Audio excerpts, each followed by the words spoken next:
Pemprov DKI Jakarta menggelar Jakarta International Marathon 2024 pada Minggu pagi.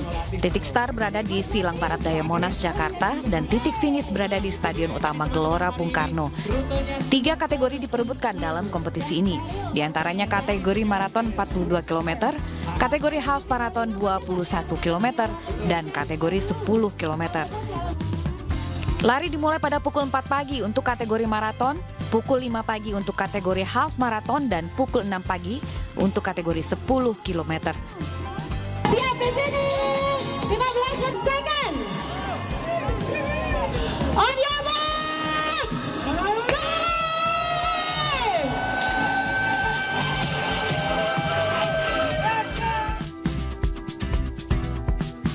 Jakarta International Marathon 2024 diikuti oleh 15.000 peserta, 232 peserta diantaranya adalah pelari asing dari 32 negara di dunia. Dari Jakarta, tim liputan iNews melaporkan.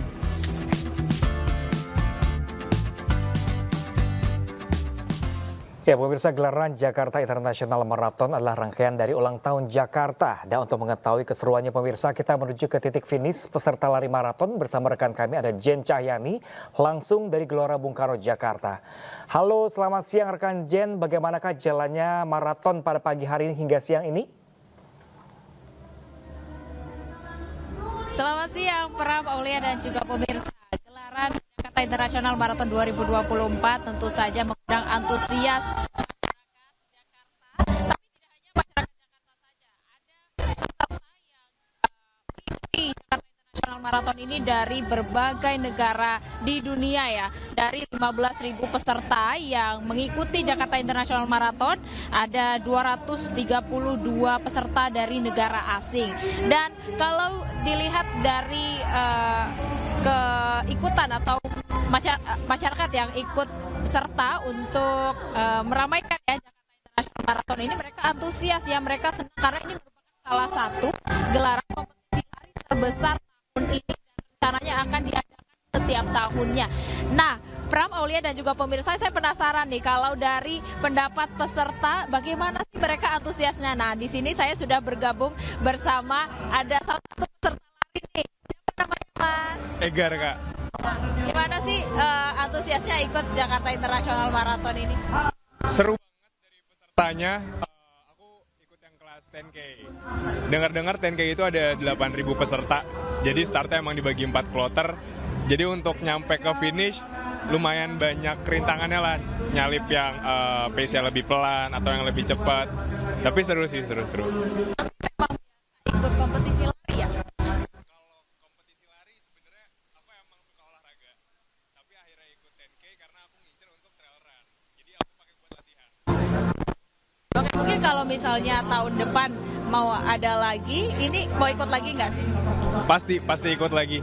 Karena bisa dibilang ini 10K pertama, 5K udah, 10K pertama, mau ngincar trail run, kayaknya semuanya aku ikutin sih. Betul. Mungkin harapannya ada nggak sih? Harapannya ngelihat dari track yang hari ini, enak banget ngelihat cityscape Jakartanya, keren, pagi, mungkin bisa dikulik track yang lebih asik kali ya. Oke, terima kasih banyak Kak. Itu dia Pram, Aulia, dan juga pemirsa. Dan juga acara Jakarta International Marathon ini juga merupakan salah satu wadah untuk mempromosikan pariwisata olahraga yang ada di Jakarta, namun tidak hanya di Jakarta saja. Dan ini juga dapat memperkenalkan objek pariwisata olahraga yang ada di Indonesia bagi kancah dunia atau di internasional begitu ya. Dan kami masih tetap memantau karena di sini masih ramai sekali. Sebagian besar pelari yang mengikuti sebagai peserta ini sudah mencapai di titik finish setelah tadi titik startnya dari Monas ya, Silang Barat Daya Monas, dan sekarang sudah ada di Gelora Bung Karno, tepatnya di Stadion Utama Gelora Bung Karno, Senayan, Jakarta. Saya kembalikan ke Anda Pram dan Aulia. Ya, dari Gelora Bung Karno, Jakarta, rekan Jen Cahyani, terima kasih dan selamat bertugas kembali. Dan pemirsa, tidak hanya itu pemirsa, petugas juga memperlakukan penutupan jalan selama gelaran Jakarta International Marathon pemirsa. Setidaknya ada 34 ruas jalan ditutup. Dan untuk mengetahui informasi selengkapnya, kita sudah terhubung dengan rekan Salam Rahmat langsung dari kawasan Sudirman, Jakarta Pusat. Halo, selamat siang rekan Salam Rahmat. Apakah hingga siang hari ini sejumlah titik jalan masih ditutup di Jakarta? Ya, baik, selamat siang Pram, Aulia dan juga pemirsa. Baru saja tepat pada pukul 10.35 waktu Indonesia bagian Barat tadi, ini jalur di kawasan tempat kami melaporkan saat ini yang berada di kawasan Bundaran Senayan menuju ke arah Bundaran Hotel Indonesia ini sudah dibuka jalurnya. Usai tadi dari pelari terakhir ini sudah finish di jam 10.30 waktu Indonesia bagian Barat tadi yang mengikuti ajang keseruan dari kompetisi lari tingkat dunia atau Jakarta International Marathon yang tadi sudah tiba di garis finish. Yang artinya ajang ini memang sejatinya sudah selesai dilakukan, dan kalau Pram, Aulia dan juga pemirsa lihat di layar kaca, ini memang saat ini petugas dari Dinas Perhubungan saat ini sudah tengah membereskan pagar-pagar pembatas yang tadi sempat digunakan untuk membatasi akses kendaraan ataupun juga pelari yang hendak mengikuti ajang kompetisi lari tingkat dunia ini. Dan tadi kalau kami memantau, Pram, Aulia dan juga pemirsa, bahwasanya ini memang sebelum dari titik kami melaporkan saat ini merupakan titik terakhir di mana para peserta tadi hendak menuju ke garis finish. Kalau dari tempat kami melaporkan saat ini di Bundaran Senayan, memang titik akhirnya ini merupakan di Gelora Bung Karno, Jakarta. Kalau dari pantauan kami di lapangan, tadi sebelumnya kami juga sempat mensurvei ke beberapa tempat yang memang disinggahi atau juga menjadi tempat lari oleh para peserta begitu, baik dari kawasan Kuningan, lalu juga di Jalan Rasuna Said maupun juga di kawasan Underpass Mampang. Ini memang sudah dibuka jalurnya pada pukul 8.30 waktu Indonesia bagian Barat tadi. Memang kalau dari pantauan kami di lapangan maupun juga dari informasi yang kami dapatkan di lapangan begitu, Pram, Aulia dan juga pemirsa, bahwasanya pembukaan jalur yang tadi sempat digunakan oleh para pelari begitu atau juga para peserta ini dibuka secara situasional, di mana para pelari yang memang pelari terakhir begitu yang sudah melintasi di titik-titik yang sudah ditetapkan sebanyak 34 titik, di mana kalau sudah melintasi semua pelari tersebut sudah melewati dari Underpass Mampang maupun juga dari kawasan Jalan Rasuna Said, maka jalur akses tersebut ini akan dibuka secara situasional untuk menghindari titik-titik kemacetan. Dan dari pantauan kami di lapangan, kami juga tidak menemukan adanya titik-titik kemacetan yang berarti akibat dari adanya event terbesar di Jakarta ini. Pram, Aulia.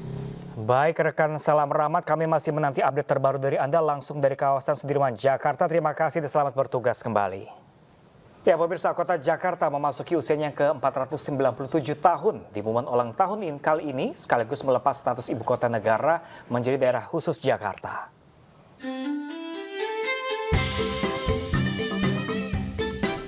Kota Jakarta berulang tahun yang ke-497. Pada momen ulang tahun kali ini, Jakarta akan melepas status ibu kota negara dan berganti nama menjadi daerah khusus Jakarta. Budayawan Betawi mengatakan, meski tidak lagi menyandang status ibu kota, adat istiadat atau budaya yang melekat di Jakarta, khususnya Betawi, harus tetap dilestarikan. Dengan tidak jadi ibu kota, Jakarta harus punya warna yang lebih khas. Warna apa yang ingin ditonjolkan sebagai sebuah kota. Nah, kami berharap dalam hal ini kebudayaan Betawi itu menjadi tuan rumah. Sementara itu, meski berat melepas status sebagai ibu kota, warga berharap Jakarta bisa lebih maju dan sejahtera. Dari Jakarta, Henry Aprilia, Nadifa Adien, iNews melaporkan. Pemirsa, rangkaian perayaan ulang tahun Jakarta juga bisa dinikmati di Taman Impian Jaya Ancol. Karena selain pengunjung bisa menikmati wisata pantai di Ancol, mereka juga bisa melihat festival layang-layang yang digelar pada siang nanti. Taman Impian Jaya Ancol masih menjadi salah satu destinasi favorit bagi warga Jabodetabek maupun di luar Jabodetabek. Sejumlah aktivitas pun digelar untuk menyambut ulang tahun ke-497 Kota Jakarta. Selain berenang dan bermain pasir di pantai, pengunjung juga bisa menikmati festival layang-layang yang digelar pada siang nanti. Demi menjaga ketertiban, pengunjung diimbau untuk selalu berhati-hati dan juga menjaga kebersihan.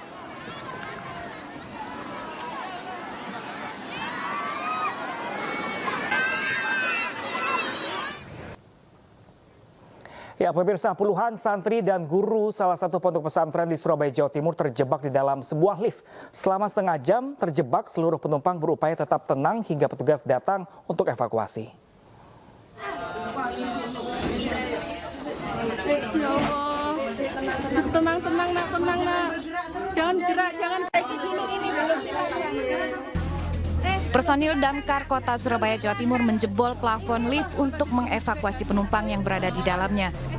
Sebanyak 49 orang yang terdiri dari santri dan guru pondok pesantren Alif Lam Mim terjebak di dalam lift selama hampir setengah jam. Peristiwa ini terjadi saat santri dan guru hendak gladi resik wisuda lulusan SMP dan SMA di gedung Empire Palace. Diduga lift berhenti mendadak akibat kelebihan muatan. Setengah jam. Sempat ada yang nggak bisa nafas atau ada gimana gitu, kesulitan di dalam. Sampai pingsan? Oh enggak sampai pingsan. Untuk santri perempuan dan guru dievakuasi menggunakan tangga agar mengantisipasi cedera saat proses evakuasi. Kemudian teman-teman meluncur, begitu lift di lantai 2 dibuka, ternyata boxnya itu masih di tengah-tengah. Ya, kemudian dievakuasinya yaitu salah satu plafonnya dari lift tadi itu dibuka satu, kemudian awalnya anak-anak itu naiknya di pinggul gitu ya, pinggul gantian satu-satu. Tapi kalau itu laki, kalau perempuan kan nggak mungkin karena di situ juga ada guru. Akhirnya kita pinjemi tangga. Usai dievakuasi, seluruh santri beserta guru diperiksa kesehatan dan kembali melanjutkan aktivitas mereka. Dari Surabaya, Jawa Timur, Hari Tambayong, iNews melaporkan. Pemirsa, polisi menggeledah ulang kamar indekos musisi Virgon di Pasar Minggu, Jakarta Selatan. Penggeledahan ulang ini guna mencari bukti lain terkait pemilikan narkoba jenis sabu.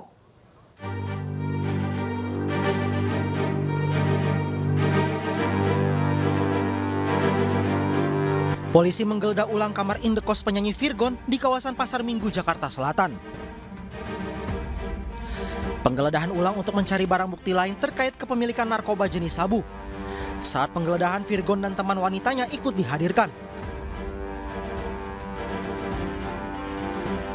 Namun tidak ada barang bukti baru yang ditemukan.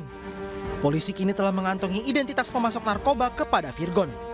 Perkembangan kasusnya sampai saat ini masih terus dalam proses pemeriksaan dan kami juga sudah melakukan penggeledahan ulang di TKP di kosan saudara VTP. Tidak ada barang bukti lain yang kami temukan selain barang bukti yang awal kami temukan di TKP, yaitu narkotika jenis sabu dan alat hisap sabu. Selanjutnya juga kami sudah mengantongi identitas yang memberikan narkotika jenis sabu ke saudara VTP dan saudara PA, dan saat ini kami sedang melakukan pengejaran. Kami mohon doanya agar orang tersebut dapat kami amankan dan kami bisa mengembangkan kasus ini.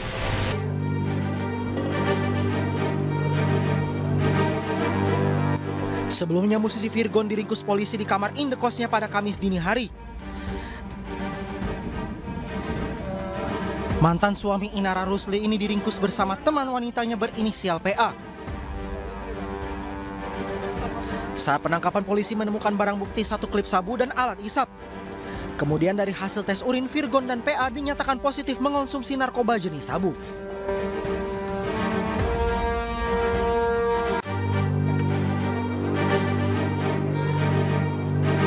Sementara itu, keluarga Virgon mendatangi Mapolres Jakarta Barat. Keluarga Virgon mengajukan keringanan terhadap Virgon dengan mengikuti rehabilitasi kepada polisi. Dari Jakarta, tim liputan iNews melaporkan. Ya, viral di media sosial pemirsa sebuah video yang menunjukkan penganiayaan terhadap seekor kucing yang dipaku pada sebuah pohon. Diketahui pelaku merupakan adik sang pemilik kucing.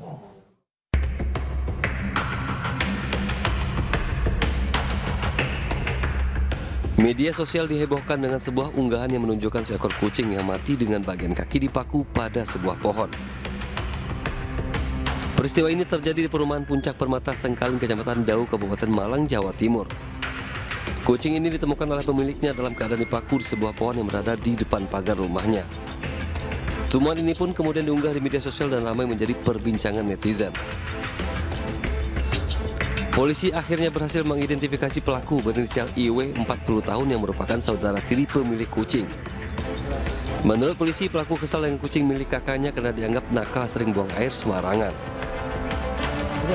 Tersangka merasa kesal karena kucing ini sering mengganggu aktivitas. Jadi pekerjaannya tersangka ini di rumah, kebanyakan dilaksanakan di rumah tersebut, sering mengganggu seperti buang kotoran sembarangan, kemudian makanannya juga berceceran. Akhirnya tersangka merasa kesal dan melakukan tindakan. Saat ini pelaku sudah diperiksa polisi dan ditetapkan tersangka. Ia dikenakan pasal 302 KUHP tentang penganiayaan terhadap hewan. Dari Malang, Jawa Timur, Saif Hajarani, Ainis melaporkan. Media sosial juga dihebohkan dengan kelakuan pengunjung Taman Safari Indonesia yang memberi makan kudanil dengan sampah plastik. Pihak Taman Safari berencana melaporkan pelaku ke pihak berwajib.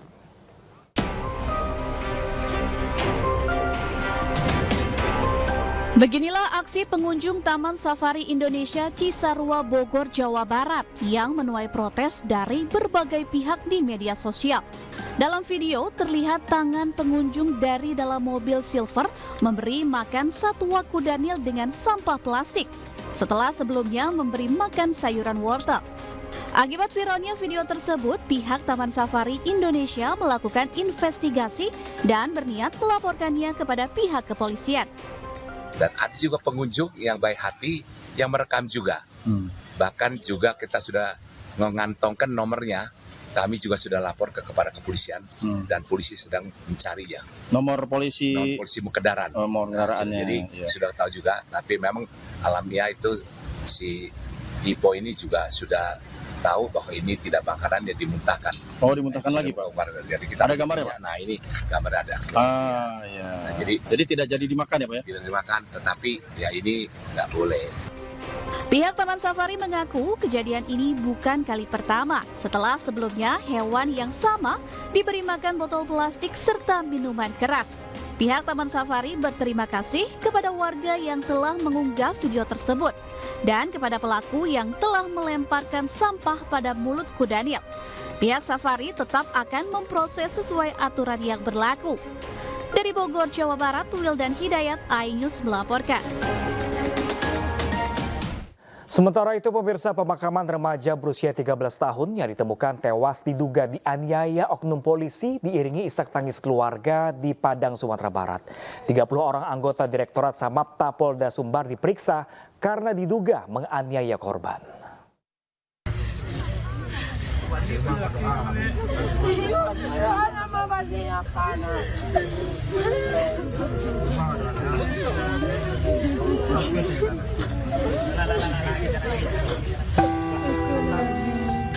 Keluarga siswa kelas 1 SMP yang tewas usai diperiksa polisi tidak kuasa menahan tangis. Mereka tidak menyangka korban akan pergi begitu cepat.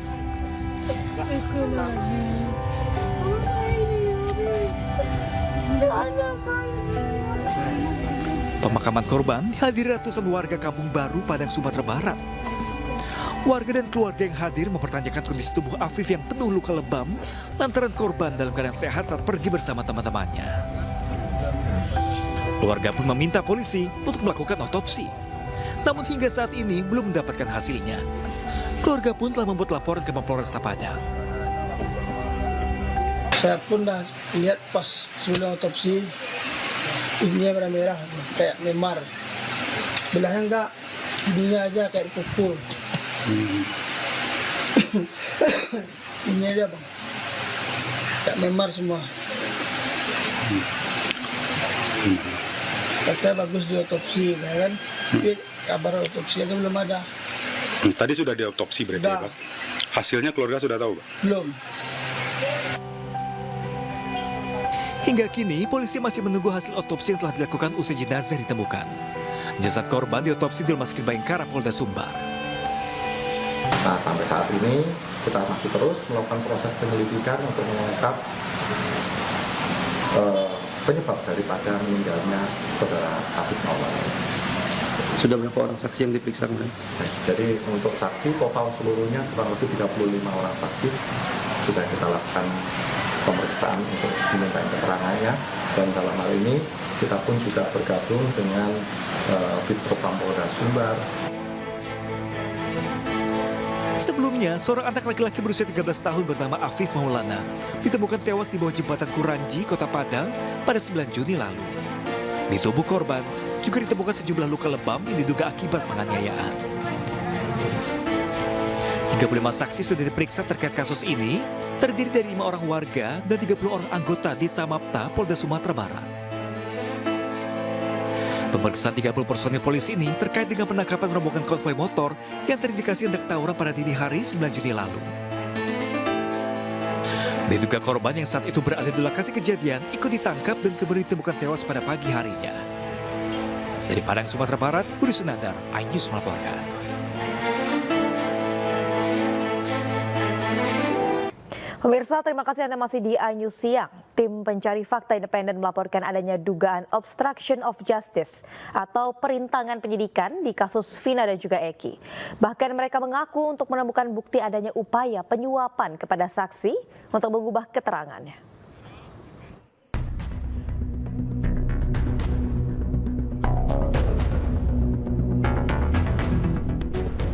Sekelompok pengacara yang tergabung dalam tim pencari fakta independen mendatangi Bareskrim Mabes Polri Jakarta untuk melaporkan dugaan upaya perintangan penyidikan dalam kasus pembunuhan Vina dan Eki tahun 2016 lalu. Tim ini mengklaim memiliki bukti bahwa keluarga dan pengacara terpidana berinisial E mencoba memberikan uang untuk mengubah kesaksian saksi T. Jadi saya tutup dulu nama-nama terlapornya ini siapa. Oke. Jadi kita melaporkan karena kita menemukan bukti bahwasannya saksi T, ya, saksi T didatangi oleh keluarga terdakwa, terpidana, mohon maaf, keluarga terpidana, dan keluarga terpidana ini atas nama dari keluarga E, ya, mencoba untuk memberikan uang kepada saksi T untuk mengubah keterangannya, ya, agar sesuai dengan apa yang mereka minta.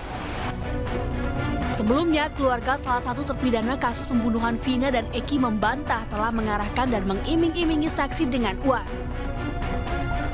Selama ini keluarga juga tidak pernah bertemu dengan saksi yang dimaksud. Enggak, saya nggak melakukan itu, ngiming-ngiming uang tuh, buru-buru ngasih ke situ. Uang dari mana, mau ke Bandung aja main diongkosin. Kasih anak aja sebulan sekali juga itu kalau ada, kalau nggak ini nggak ngasih. Mau gimana lagi, ya udah terima aja saya tuh. Tapi saya tuh nggak pernah ngiming-ngimingin itu. Ngiming-ngiming uang gitu. Iya, ngiming-ngiming uang itu nggak pernah pokoknya sih. Uang dari mana, Pak? Keluarga bahkan menyebut tidak punya ongkos untuk pergi menjenguk anaknya yang saat ini ditahan di Bandung. Keluarga juga berharap bisa dipertemukan dengan Eko karena selama ini keluarga belum bisa bertemu. Tim Liputan iNews melaporkan. Pemirsa, sosok Ibtu Rudiana, Kapolsek Petakan Polres Cirebon Kota sekaligus ayah dari Eki terus menjadi sorotan publik. Lantaran Rudiana diduga memiliki peran dalam penyelidikan kasus pembunuhan Vina, kekasih Eki yang dianggap janggal.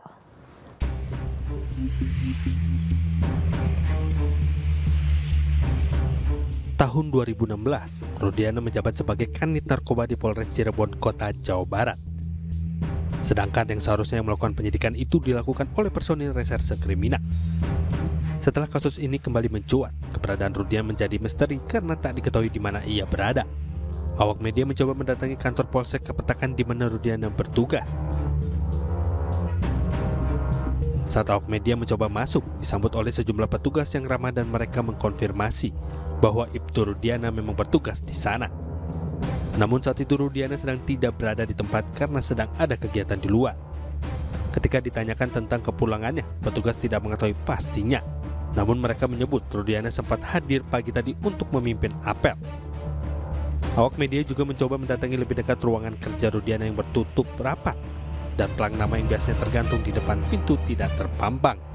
Hingga saat ini, kepolisian Cirebon masih dihadapkan pada tanda tanya besar terkait kasus pembunuhan yang melibatkan keluarga Ibtu Rudiana. Dari Cirebon, Jawa Barat, Toy Iskandar, iNews melaporkan. Pemirsa, jelang pra-peradilan, tim kuasa hukum Peggy Setiawan dan juga keluarga menggelar aksi petisi dukungan bebaskan Peggy Setiawan. Aksi tuntut bebaskan Peggy ini dilakukan di flyover Talun, Kabupaten Cirebon, Jawa Barat. Peserta aksi membentangkan spanduk dan juga meminta tanda tangan dari warga sekitar. Selain meminta dukungan, tim kuasa hukum dari Peggy Setiawan juga membagikan stiker serta meminta doa untuk segera dibebaskan.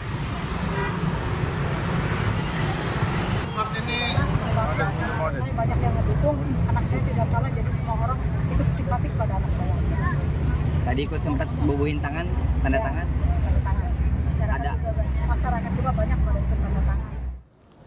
Sementara itu pemirsa, Kapolri Jenderal Listio Sigit Prabowo meminta institusinya untuk profesional dan juga transparan dalam menangani kasus Vina Cirebon.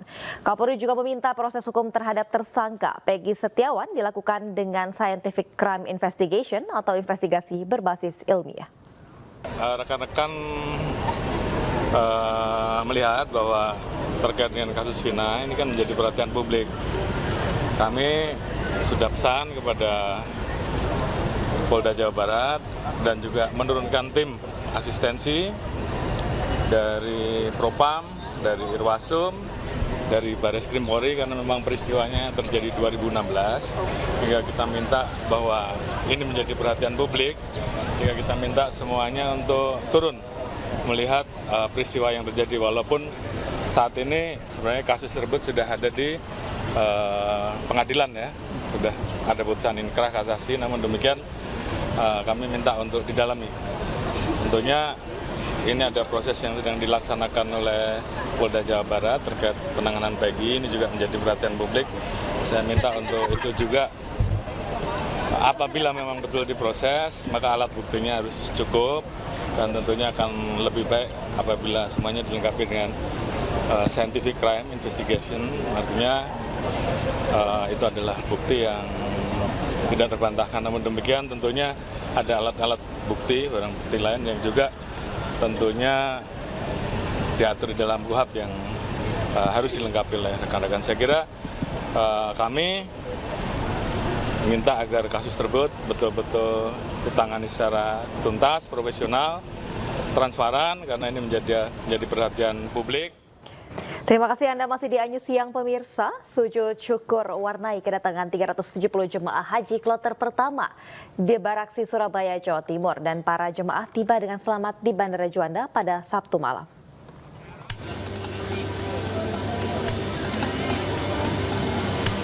Inilah aksi sejumlah jemaah haji kloter pertama Debarkasi Surabaya, Jawa Timur yang melakukan sujud syukur ketika baru saja mendarat di Bandara Internasional Juanda pada Sabtu malam.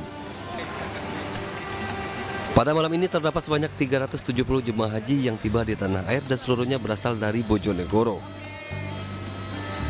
Dalam rombongan ini pula terdapat satu jemaah haji kloter 68 yang terpaksa dipulangkan lebih cepat karena mengalami gangguan kesehatan demensia atau pikun. Selain itu, jemaah haji atas nama Sri Hartini dan Nunung Purwaningsih tak dapat kembali ke tanah air karena meninggal dunia saat menjalankan ibadah haji. Dari Surabaya, Jawa Timur, tim liputan Ainus melaporkan. Sementara itu pemirsa, gelombang pertama jemaah haji Indonesia mulai dipulangkan ke tanah air pada 22 Juni hingga 3 Juli 2024 mendatang. Ya, kepulangan jemaah terbagi menjadi 2 skema dari Bandara Jeddah dan juga Bandara Madinah.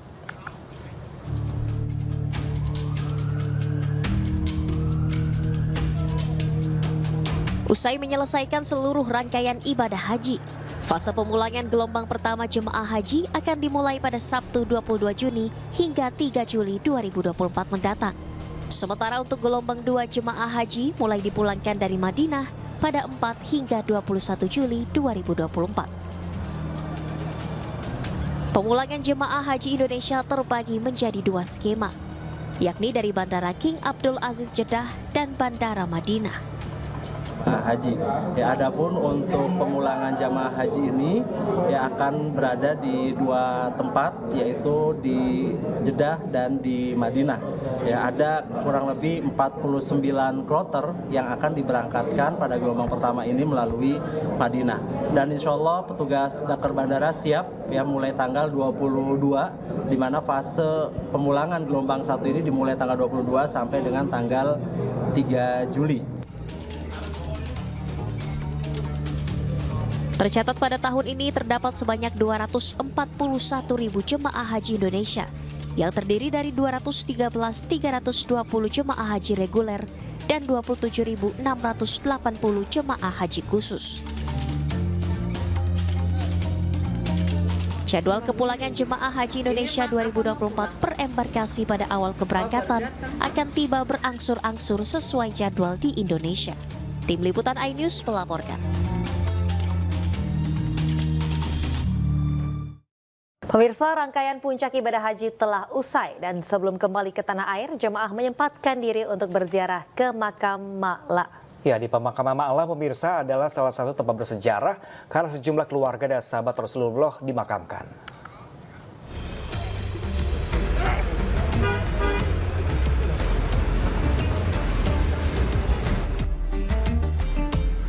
Pemakaman Ma'la adalah salah satu tempat bersejarah di Mekah. Di tempat inilah beberapa keluarga dan sahabat Rasulullah SAW dimakamkan. Di antaranya Siti Khadijah, istri pertama Rasulullah, serta Qasim dan Abdullah, kedua putra beliau. Bahkan, orang-orang yang meninggal di Mekah, baik penduduk setempat maupun jemaah haji atau umroh, dimakamkan di tempat ini. Banyak jemaah datang untuk berziarah, tidak terkecuali jemaah dari Indonesia. Salah satunya makam yang kerap dikunjungi adalah makam ulama asal Rembang, Kiai Haji Maimun Zubair, atau yang biasa dikenal sebagai Mbah Mun. Mbah Mun disemayamkan di pemakaman ini setelah wafat saat musim haji tahun 2019.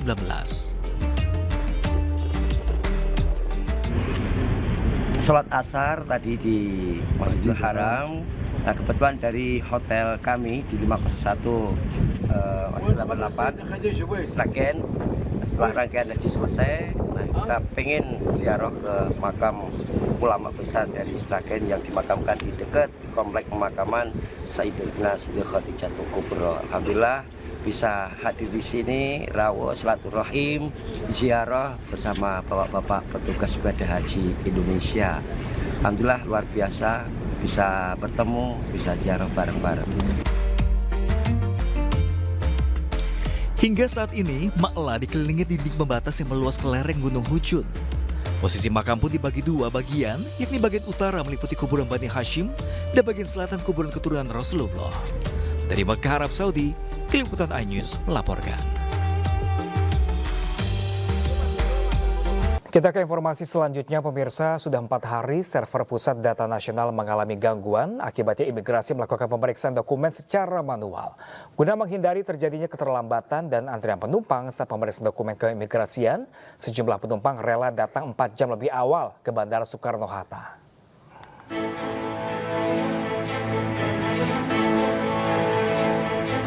Sudah 4 hari imigrasi melakukan pemeriksaan dokumen secara manual di Bandara Soekarno-Hatta. Saat ini jumlah konter pemeriksaan dokumen secara manual sudah dimaksimalkan, yakni 45 konter dengan 90 petugas. Imigrasi juga telah mengerahkan 100 petugas dari 5 unit kantor imigrasi wilayah Jakarta untuk membantu melayani penumpang. Meski demikian, hal ini tetap membuat penumpang was-was. Sejumlah penumpang bahkan rela datang berjam-jam lebih awal. Sebenarnya sih sebelumnya belum tahu ya, cuman tadi pas di jalan saya dari bank, karena teman tahu saya mau keluar negeri, jadi dikasih tahu, dikasih linknya, katanya suruh buru-buru aja datang. Oke, tadi datang jam berapa? Tadi aku datang sampai sini jam 4. Penerbangan jam berapa? Kalau sebenarnya sih aku beneran jam 8 pagi. Gue cek-cek aja, katanya sih ngantri, tadi juga di counter. Kan kebetulan kan tadi barangan juga tuh katanya di counter. Kalau mau langsung aja lagi dong, makanya aku lagi mau buru-buru juga. Tapi dapat informasi dari maskapai juga nggak? Enggak ada info apa-apa. Oh, nggak dapat. Soalnya H-1 itu saya juga telepon. Oke. Saya cuma dibilang check-in biasa aja gitu, nggak ada apa-apa. Sebelumnya, server Pusat Data Nasional atau PDN mengalami gangguan sejak Kamis 20 Juni lalu. Hal ini berdampak pada gangguan layanan keimigrasian, khususnya seluruh bandara internasional di Indonesia. Kepolisian Indonesia tengah bekerja sama dengan Badan Sandi dan Siber Negara untuk menyelidiki adanya potensi tindak pidana terkait gangguan server Pusat Data Nasional Kementerian Komunikasi dan Informatika. Yang bersifat serangan cyber, kita memiliki kerjasama dengan BSSN untuk melakukan semacam asesmen CSAT. Nanti apabila ditemukan, maka kemudian peristiwa pidananya diproses oleh kepolisian. Ini sudah biasa kita melaksanakan join dengan teman-teman yang membidangi cyber. Saya kira itu. Dikhawatirkan gangguan ini menyebabkan kerugian yang tidak sedikit, termasuk dugaan potensi lolosnya pelanggar hukum.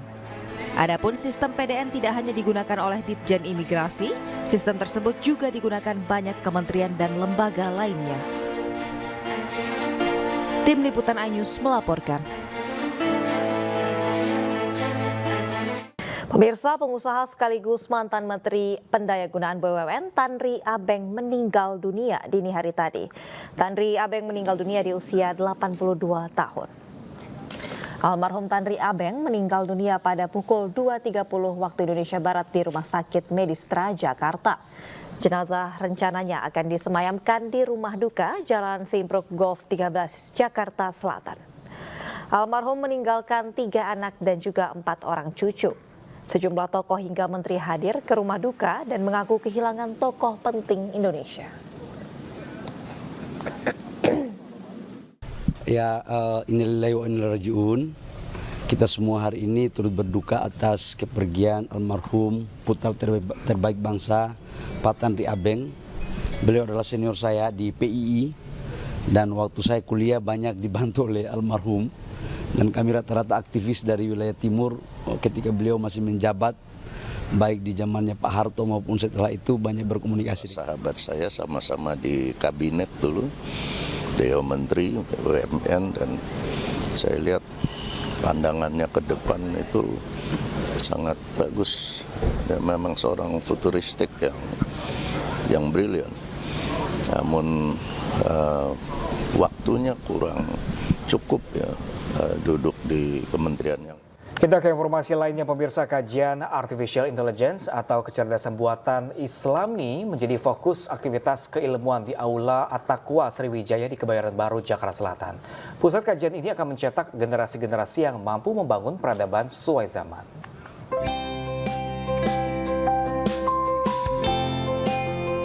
Masjid At-Taqwa yang berada di kawasan Kebayoran Baru, Jakarta Selatan kini memiliki sebuah aula. Aula yang diberi nama At-Taqwa Sriwijaya ini resmi dibuka oleh Wakil Presiden Indonesia, Ma'ruf Amin, didampingi Menteri Pariwisata dan Ekonomi Kreatif Sandiaga Uno. Selain tempat beribadah, Aula At-Taqwa ini juga disiapkan sebagai pusat kajian Artificial Intelligence atau kecerdasan buatan Islami, serta membangun peradaban sesuai perkembangan zaman. Dan kita harapkan bahwa masjid itu bukan hanya tempat sujud, tempat ibadah, tapi juga tempat pembinaan dalam arti yang lebih luas. Jadi masjid menjadi pusat pembangunan umat, ya, dalam pemberdayaan umat dan juga pemantapan imannya. Aula At-Taqwa yang baru saja diresmikan ini digunakan sebaik-baiknya untuk kegiatan baik kegiatan peribadahan maupun juga kegiatan yang membangun peradaban yang juga kekinian. Salah satu inovasi yang akan dilakukan di sini adalah pusat kajian Artificial Intelligence Islami. Kehadiran aula juga dapat menjadi sarana untuk menggaungkan narasi perdamaian, pemberdayaan umat, serta membangun peradaban. Dari Jakarta, Fakih Satrio iNews melaporkan. Anda kembali di iNews Siang, pemirsa. Masih dalam rangka liburan sekolah, ada wisata air yang menawarkan arus dengan ombak 2 meter di Malang, Jawa Timur. Ya, pemirsa, baru dibuka untuk umum saat liburan sekolah, langsung ramai pengunjung.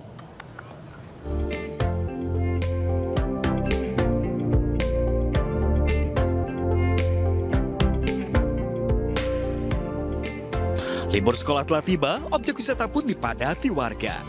Salah satu wahana paling dipadati adalah wahana air baru di Kota Malang, yang merupakan wahana sungai buatan sepanjang 200 meter dengan ombak yang bergulung. Wahana ini menggabungkan kolam tsunami dan kolam arus. Setiap 90 detik, ombak 2 meter siap menerjang. Alhasil, sensasi mendebarkan tiap ombak bergulung paling ditunggu.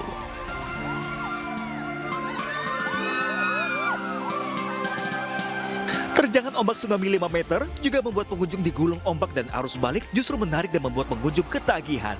Banyak juga pengunjung yang saling bergandengan agar tidak terpisah. Seru banget, pokoknya nggak ada di mana-mana, cuma ada di Hawaii Waterpark. Apa yang bikin seru apa? Ombaknya itu mantap. Tinggi nggak ada di mana? Tinggi banget ombaknya, aduh bikin pusing. Terbang-ambing cerita ya sampai kenalin. Ini keluar. Soalnya airnya masuk ke tsunami-nya kenceng banget. Tapi sempat ngerasain 2 kali ya? Iya, sebenarnya 2 kali. Gimana serunya? Seru banget. Rumpal. Memasuki libur panjang sekolah, wisata air di Malang terus dipadati pengunjung dari berbagai kota. Dalam sehari selama libur panjang, okupasi pengunjung sendiri bisa mencapai 1.000 lebih wisatawan. Dari Malang, Jawa Timur, Dedi Irwansyah, iNews melaporkan.